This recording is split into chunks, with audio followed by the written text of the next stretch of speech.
My name is Rabbi Yaakov Beasley, and I'd like to share with you a fascinating Rashbam from Sefer Bereshit, Lamed Bet Chavtet, that helps unlock a mysterious story in our Parsha. Perek Daled, Parashat Shemot, the attack on Moshe Rabbeinu at the inn where he stays to rest on his way to Egypt.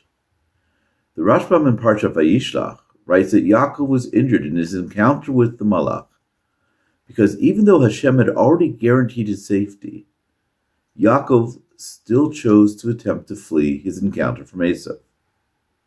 So too, states the Rashbam in a fascinating comment, Moshe is being punished here for his reticence to go to Mitzrayim, which arouses Hashem's anger by Yichar Av.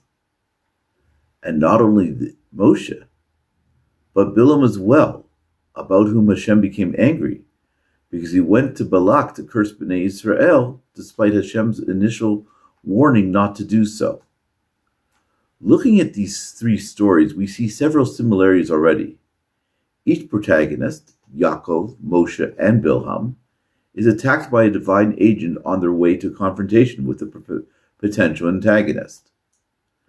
Yaakov is supposed to meet with Esav, Moshe is supposed to confront Paro, and Bilam ultimately has to meet up with Balak. In each case, the legs of the protagonist is affected and possibly injured. Yaakov walks away from his encounter with the angel limping. Bilam's leg is pressed against the wall, probably causing him to limp as well. And Moshe is only released when his son's foreskin is cast at his feet by Tzipporah. Yet while Yaakov and Moshe express hesitation about their journey, the inclusion of Bilam seems rather strange. After all, Bilam appears quite enthusiastic to go. What can the story about Bilham teach us about the episode about Moshe at the end? So I'd like to suggest that what the Torah does is sets up a series of literary connections between Shemot and Bamidbar, and in doing so, they create an inverse parallel of the two men, Moshe and Bilam. Stylistically, both stories begin with a man who is on his way from Midian, his hands full, as it were, with either otot, wonders, or kesem, magic. The man brings with him a donkey, whether a male donkey or a female donkey, chamor or a haton, 2 sons in the case of Moshe Rabbeinu, 2 lads in the case of Bilam, and a staff, the mateh in the case of Moshe, the makel in the case of Bilam. Now, both of the protagonists have aroused Hashem's ire, and therefore both of their lives are threatened by a divine force. There are many other parallels that we can see. For example, the cute little wordplay, Moshe ultimately will be saved by Tzipporah, whereas Bilam is on his way to meet Balak ben Zippor. But the one parallel or word that connects the two stories that helps to unlock our enigmatic episode, I think, is the word kaved. In Shemot, the issue is Moshe's sense of inadequacy. He doesn't believe that he is capable of doing what God asks him, and therefore he refuses again and again. Finally, he blurts out, I'm kaved peh, kaved lashon.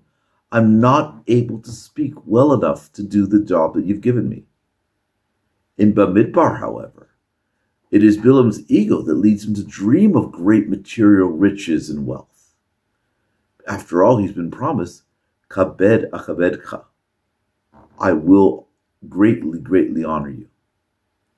And now we understand this connection between the two stories, the inverse relationship. Bilam's weakness is ultimately his pride. He honestly believes that he can transcend his role as God's messenger, supersede God's will, as it were. He can use his own speech to curse a people that has already been blessed. And therefore Hashem sends a donkey, a female donkey, to bring him down, to show him that if Hashem so desires, even the donkey can talk. But in our story, Moshe's humility for which we praise and love him so much, is precisely his weakness. He believes that he has too many impediments, there are too many obstacles in his way for him to perform the divine mission.